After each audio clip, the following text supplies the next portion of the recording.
சத்துக்குள்ள வரும் என்ன செய்வா இந்த பூமியிலே நிச்சயமா விடுதலை கொடுப்பா. ஹalleluya. முதல் பாயிண்ட் என்னங்க?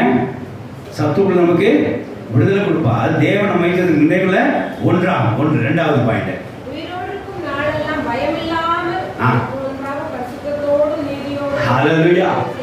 இரண்டாவது பாயிண்ட், நம் உயிரோடு நாளெல்லாம் பயம் இல்லாமல் நீதியும் பரிசுத்தையும் வழங்குறதுக்கு அவர் நினைவில் செய்கிறார் கொண்டிருக்கிறார். ஹalleluya. நீதியும் பரிசுத்தம் நமக்கு எப்பவும் தேவனிடத்திலே உண்டு. இது அவருடைய நினைவா இருக்கிறது. தேவ பிள்ளைகளை நல்லா புரிஞ்சுக்கோங்க. தன் பரிசுத்த உடன்படிக்கையை நினைவுபடுத்தி தான் இந்த காரியத்தை சொல்ல வருகிறார். சத்துக்குள்ள நமக்கு விடுதலை உண்டு. ஹalleluya. இரண்டாவது, நமக்கு ஒரு நீதி பரிசுத்தம் நமக்கு உண்டு. பயம் இல்லாமல் அந்த ஊழியம் செய்ய முடியாது. சில கருத்து நமக்கு ஒரு காரியம் வைத்திருக்கிறார். அதை பாருங்க, பயம் இல்லாமல் அப்படிங்கிற காரியம் இருக்கும். பயம் இல்லாமல் வாசிங்க.